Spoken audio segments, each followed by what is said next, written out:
7:10 in the morning.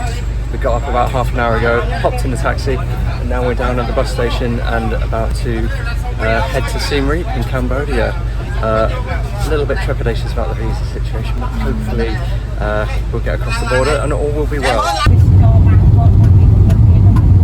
So we've been going about 2 hours. I think it's about another 2 till we get to the border. Yeah, we're just making a little rest stop. And then I think once we cross the border, another 4 hours, we'll be there. It's a pretty smooth journey so far though, yeah?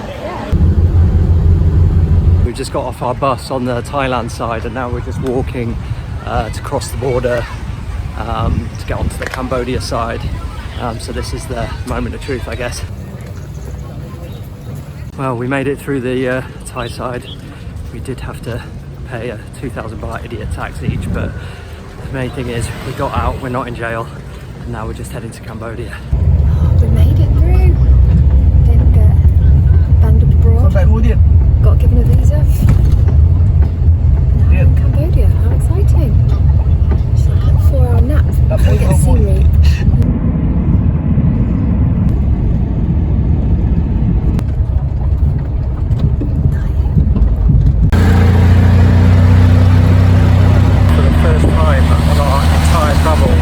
We're driving on the right hand side of the road rather than the left, so trivia.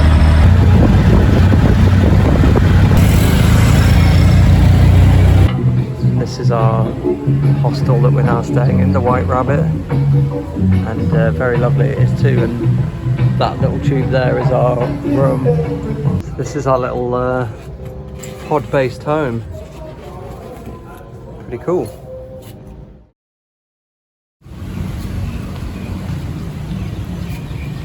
So today is our first morning in Siem Reap and our first morning in Cambodia, and yeah, we just yesterday just chilled at the hostel, which is a very sort of social one, which is really nice. Just chat to a few people there in the evening, and now we're heading out to get some food and just have a little bit of an explore of the city. Stopping off for a little bit of brekkie at this nice cafe, the Sister Stray Cafe. And there it is, Pub Street. It's 10:30 in the morning, so we're not going to go wild on Pub Street just yet. Beers are exceedingly cheap here. We won't be having them now, obviously. Well, I won't, but Zoe might be. Bloody lad. This funky little fella. Cambodia keeping up with the tradition of playing Ed Sheeran. Every country we've been to, they love Ed Sheeran, and here's no different. So sitting on the public bench, as she's entitled to do. Elephant protecting her. How you liking Siem Reap? Yeah, I love it. Like, I came here 10 years ago, so obviously can't remember it that well, but I remember really liking it, and I can see why. It's really cool. It's like, everyone's super friendly, there's like loads of places to go out, there's loads of stuff around, like, yeah, we're gonna have a nice time here. This behind me is the Siem Reap River, which lazily winds its way through the town. It's really pretty, but yeah, I wonder what kind of beasties lurk within there. There's a fisherman over there who's just dropped his net into the river. Let's see what he comes up with. Oh, he's got something. Oh yeah, he's got a load of something. This is how we're passing our afternoon. There's slightly cloudy skies, so we're having a game of Casol. Zoe's the card shark, whichever one it is. And now we've just popped out to this vegan restaurant for what looks like very tasty snacks indeed. This evening we're doing the pub quiz. How's it going so far, Zoe? Smashing it. And now some of my tea, I'm going to drink a pint in the fastest time possible. Oh, won the pub quiz. Nice. And this is our prize.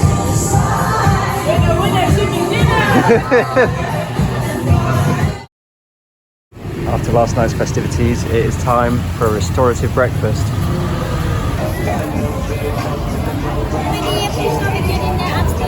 So today we were supposed to go to Angkor Wat, but the weather was a bit crap, so we just had an easy one.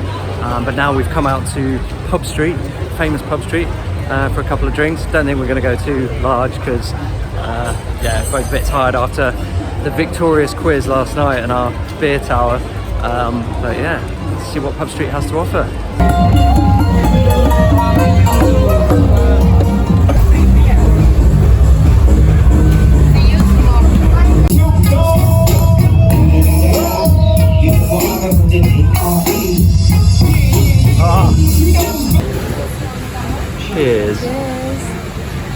Cambodia and its many lovely people. Indeed. I'll say, we've been here like 2 days. Absolutely loving Siem Reap. It's just so chilled, but also there's loads of stuff to do. Everyone's so friendly. Yeah, big fan. We haven't even really done that much. We've just sort of like walked around and just like taken it in, but it's so good. 6 in the morning. We're watching election results come in. It is a good day. It's a good day, Jeremy. It's a good day. Whoop, whoop, whoop, whoop, whoop. Cheers to the end of the Tory years. I'll drink to that. Just like being at home. We're now at the it's called Apopo Hero Rats Centre, which is basically like clears mines using these rats that can sniff out mines to clear them. And we're going to go and take a look around. But yeah, we've definitely got spring in our step this morning, haven't we?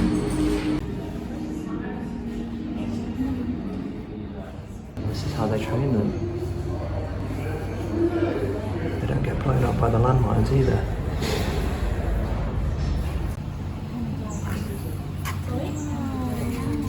Oh, he's so sweet. So yeah, okay. So we let them go, not every yeah. You see it? Yeah. They scratch too strong.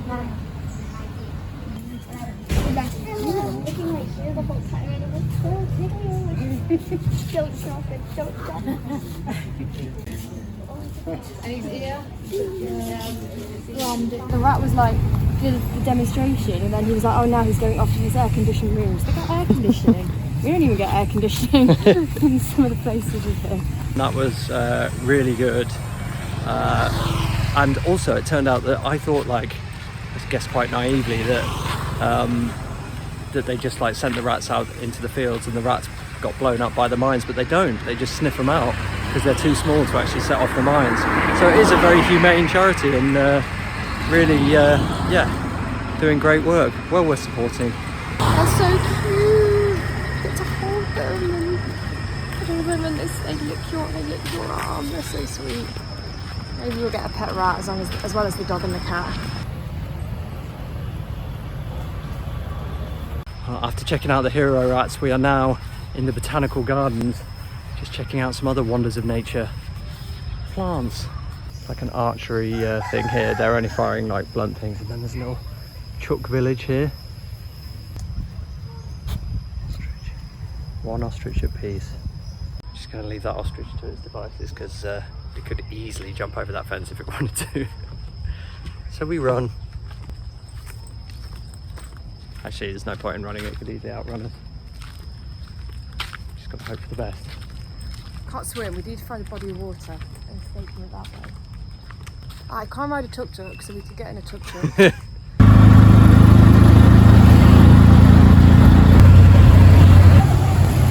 Off to get some dinner. Come on, taste. Nice. For a day that has filled our hearts with joy. Our dining companions. I've made a picture of you, a self-portrait, well, not a self-portrait, a you portrait, and my leftover food. What do you think? 3 out of 10. That's quite harsh. Buffy dog. Do you want to pet that dog? Do you want to pet this dog?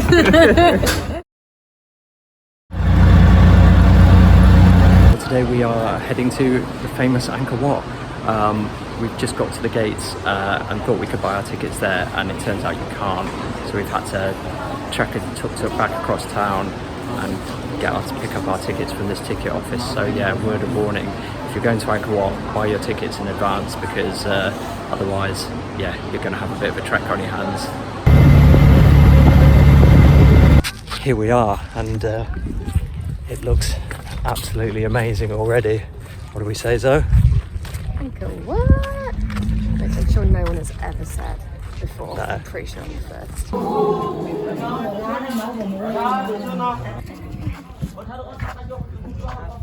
In preparation for our visit here, we watched a video the other day that gave us a bit of a history about it. Yeah, I think it was built in around the 900s. And yeah, that's about all the history I can remember. Well, it was built by oh no, Jaya, this wasn't. This Jayavarman. yeah, There was one king who was like the builder, and he made But no, he built enormous. he built the sort of the city that's outside of Angkor Wat, which they haven't really uncovered all of it. But they said like, oh, 1 million people.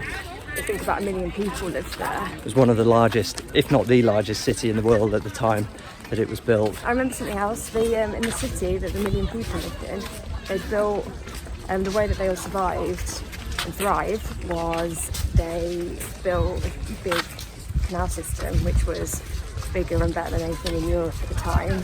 The only reason that it isn't inhabited now is because Thailand were like, oh, I'll have a bit of that, and they invaded, and then it just fell into ruins, and it's covered by the jungle now. Yeah, the guy discovered it in the late 1800s, just hacking through the jungle. What a find. Another slightly interesting piece of trivia, that in Siem Reap, nothing is allowed to be built any taller than the height of Angkor Wat. So it's what makes it such a beautiful sort of low-rise city. Now that is pretty tall. Intricate sort of carvings everywhere. Pretty amazing stuff. The king, at his height, he had a wife, a side wife, but then a side harem of 3,000 concubines. Someone did that 1,000 years ago. Some steep steps.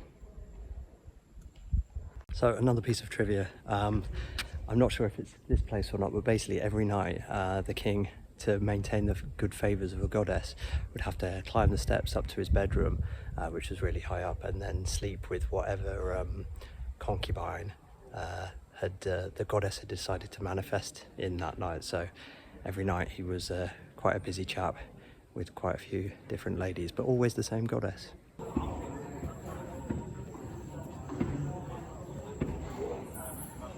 So now we're up inside one of the main temples, and this is just incredible. Just the detail and the views and just the history all around you. It's mind-blowing. And look at that view. Absolutely stunning. A bit more trivia. So in total, the whole sort of Angkor Wat complex is the same size as the City of London. So obviously we're not going to be able to see all of it today, so we've really got 4.5 hours to wander around. This statue must be at least 800 years old, and it's still in incredible nick. Just mad, literally every surface you see has been just carved, and the work of thousands of people, I guess. Look at this, just a huge wall running all the way down there, covered in these stories and artworks and figurines. It's just incredible. It turns out that this is 66 meters long, and it depicts heaven and hell, and there's Zoe for scale. I tell you, as well as being Angkor Wat, it is also Angkor Hot. We have foolishly chosen to come sort of right in the middle of the day. Most people do it at sunrise or sunset. We're probably going to be here for the sunset, but yeah, at the moment it's a full-on scorcher. We've left the main temple, Angkor Wat, and now we're heading to the Bayon temple, which I think is about 3 kilometers in that direction.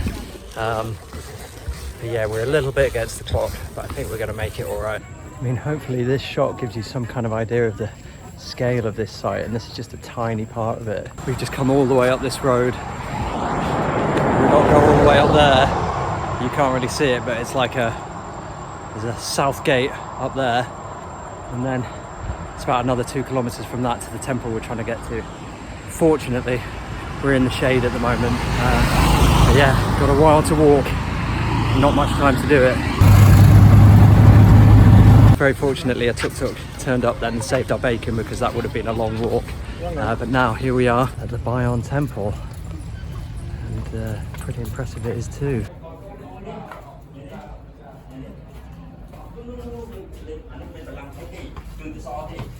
This feels like quite a labyrinthine structure. There's sort of just alleys and passageways and various routes to dead ends or different levels. Or look at this, it's like a narrow passageway, and then this temple all the way up. Oh yeah, there's a face. Oh yeah. And the other face. How much would somebody have to pay you to spend the night in that temple there? I'm gonna say 10 grand. What about you? That's low, it's pretty overnight. Oh yeah. I could do it for 25. 20, yeah, I'd do it for 25. So anyone with 25 grand who wants to do it, do chip in.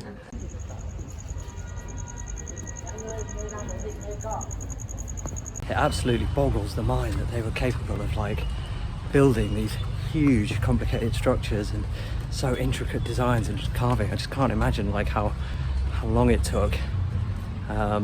Does give the old chariots of the gods theory slightly more credence in my mind, but it's probably controversial. One tip for coming here, definitely get a tuk-tuk. It is much too big to walk. But now we're going to the Tomb Raider temple, which I think is called Prohm.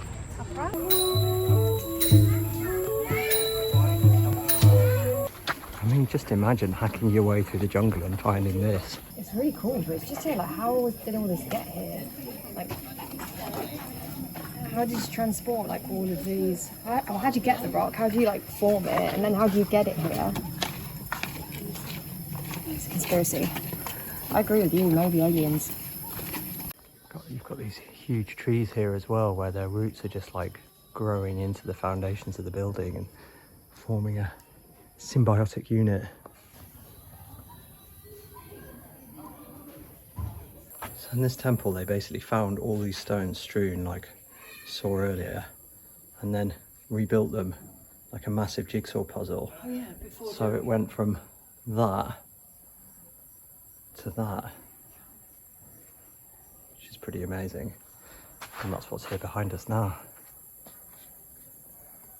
You reckon you could do that jigsaw? I wouldn't have patience, to be honest. I don't have a lot of patience for jigsaw puzzles over 500 pieces, so nah.